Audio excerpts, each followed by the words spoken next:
আসসালামু আলাইকুম viewers and welcome back to Falguni's cooking guide. আজকে আমি প্রেসার কুকারে গরুর মাংস রান্না করে দেখাবো। যদিও আমরা কম বেশি সবাই প্রেসার কুকারে গরুর মাংস রান্না করেছি, কিন্তু আমি আজকে প্রথম প্রেসার কুকারে রান্না করব। এর আগে আমি কখনো প্রেসার কুকারে রান্না করিনি, আর এই প্রেসার কুকারটি আমার শাশুড়ি মা আমাকে কিনে দিয়েছেন। তাই আমি খুবই এক্সাইটেড, আর আজকে দেখব আমার প্রথম প্রেসার কুকারে রান্না গরুর মাংস কেমন হয়। আজকে আমি 2 কেজি পরিমাণ গরুর মাংস রান্না করব, কারণ আমার প্রেসার কুকারের সাইজ হচ্ছে 4.5 লিটার, আর একটি 4.5 লিটার প্রেসার কুকারে 2 কেজির বেশি মাংস রান্না করা যায় না। তাই আমি এখানে 2 কেজি মাংসই নিয়েছি। মাংসের সাথে আমি সব ধরনের মশলা মিশিয়ে নিব। এখানে আমি 2 টেবিল চামচ করে আদা এবং পেঁয়াজ রসুন বাটা নিয়েছি, আর সেই সাথেও নিয়ে নিচ্ছি জিরা বাটা 2 টেবিল চামচ। আপনারা চাইলে জিরা বাটা আর একটু কম ব্যবহার করতে পারেন। আমি আরও নিয়ে নিচ্ছি হলুদের গুঁড়া আর মরিচের গুঁড়া।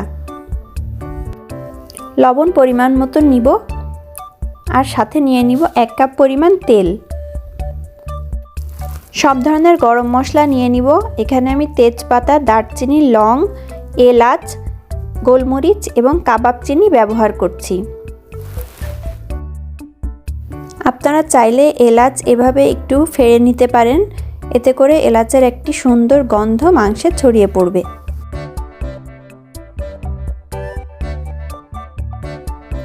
আজকের মাংস রান্নায় আমি বচ নামের এই মশলাটি ব্যবহার করব। এটি আমি আগে কখনো ব্যবহার করিনি, যেহেতু আজকে প্রথম ব্যবহার করছি, তাই দেখা যাক এটি ব্যবহারে মাংসের টেস্ট কেমন হয়। সবগুলো মশলা মেশানোর পরে খুব ভালোভাবে আমি মাংস মাখিয়ে নিচ্ছি। আপনারা চাইলে হাত দিয়েও এই কাজটি করতে পারেন, কিন্তু আমার কাছে সবসময় চামচ ব্যবহারেই বেশি সুবিধা মনে হয়। এই কারণে আমি চামচের সাহায্যেই মাংসগুলো ভালো করে মাখিয়ে নিচ্ছি। মাংসগুলি ভালো করে মাখিয়ে নেওয়ার পরে আমার নতুন প্রেসার কুকারে আমি মাংসগুলো দিয়ে দিচ্ছি। সেই সাথে আমার চুলার জালটিও কিন্তু আমি জ্বালিয়ে দিব, আর সাথে দিয়ে দিচ্ছি 2 কাপ পরিমাণ পেঁয়াজ। আমি সব সময় পেঁয়াজ বেশি ব্যবহার করি গরুর মাংস রান্নায়, কারণ আমার কাছে কেন যেন মনে হয় শুধুমাত্র পেঁয়াজ আর সামান্য একটু আদা রসুন দিয়ে গরুর মাংস রান্না করলেও কিন্তু মাংসের টেস্ট খুবই মজা হয়।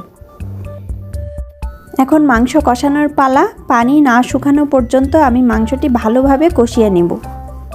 মাংস কষানো হতে হতে সামান্য কিছু বাদাম আর কিশমিশ নিয়ে আমি পেস্ট করে নিব। এরপর সামান্য একটু পানি দিয়ে গুলে এই পেস্টটি আমি মাংসের সাথে মিশিয়ে দিব। বাদাম বাটা দেওয়ার ফলে মাংসের টেস্ট একটু অন্যরকম হয়। আপনারা চাইলে নাও দিতে পারেন, আমার কাছে না দিয়েও কিন্তু অনেক মজা লাগে, কিন্তু তারপরে একটু দিলাম। দেখা যাক কেমন হয় এর টেস্ট। এখন আবারও মাংস ভালোভাবে কষাবো এবং পানি না শুকিয়ে আসা পর্যন্ত এটি কষাতেই থাকবো। কষানোর সময় আমি আলাদা করে কোনো পানি ব্যবহার করিনি, কিন্তু এখন ঝোল দেওয়ার সময় আমি দিয়ে দিচ্ছি 3 কাপ পরিমাণ পানি। প্রেসারে রান্না করার ক্ষেত্রে খুব বেশি পানি দেওয়ার প্রয়োজন নেই, সামান্য একটু পানি দিলেই কিন্তু যথেষ্ট।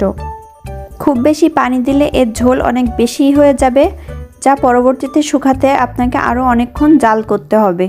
এতে করে অনেক সময় লাগবে, সেই সাথে মাংস অনেক বেশি নরম হয়ে গলে যেতে পারে।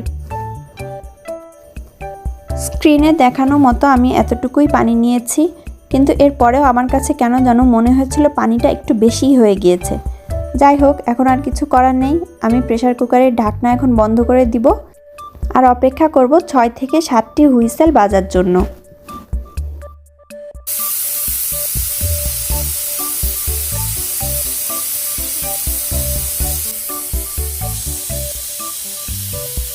আমি অনেক বেশি এক্সাইটেড, কারণ এটি আমার ফার্স্ট এক্সপিরিয়েন্স প্রেসার কুকারে রান্না করার। তো দেখা যাক আজকে রান্নার অবস্থা কি হয়। 6টি হুইসেল দেওয়ার পরে আমি এই লাকড়িটি দিয়ে এর ভেতরে থাকা সমস্ত গ্যাস এভাবে বের করে দিব, কেননা এটি না করলে প্রেসার কুকারের ঢাকনা খোলা যাবে না। ঢাকনাটি খোলার পরে আমি যেটা দেখলাম সেটি হচ্ছে মাংসের পানি কিন্তু শুকায়নি, কিন্তু মাংস ঠিকই সিদ্ধ হয়ে গিয়েছে। সবার শেষ পর্যায়ে আমি কিছু পেঁয়াজ বেরেস্তা এখানে দিয়ে দিব। এই স্টেপটিও অপশনাল, আপনারা চাইলে স্কিপ করতে পারেন, নাও দিতে পারেন, এটি সম্পূর্ণ আপনাদের ইচ্ছা। তবে আমার কাছে ভালো লাগে তাই আমি দিয়েছি। আর সেই সাথে আমি একটু শুকনা মরিচও দিয়ে দিচ্ছি। আসলে মাংস সবসময় একটু ঝাল ঝাল না হলে খেতে কিন্তু ভালো লাগে না।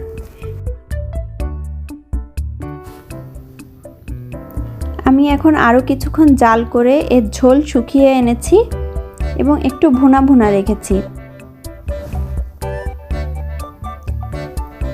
আমার আলটিমেট রেজাল্ট হলো এটা।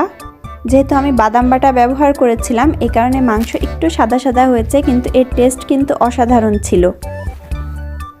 এখন আমি আপনাদেরকে দেখিয়ে দিচ্ছি এটি কতটা নরম হয়েছে। আর এই সম্পূর্ণ রান্নাটি শেষ করতে কিন্তু আমার একদমই কম সময় লেগেছে। আমি অবশ্যই রেকমেন্ড করব আপনারা প্রেসার কুকারে মাংস রান্না করবেন। এতে করে যদি ঝটপট আপনি রান্না করতে চান সেটাও যেমন সম্ভব, তেমনি গ্যাসের অনেক বেশি সাশ্রয়ও কিন্তু করা সম্ভব। ভিডিওটি ভালো লেগে থাকলে প্লিজ লাইক কমেন্ট করে আমাকে জানাবেন, আর অবশ্যই সাবস্ক্রাইব করে আমার পাশে থাকবেন। Thank you for watching. See you in the next video. By.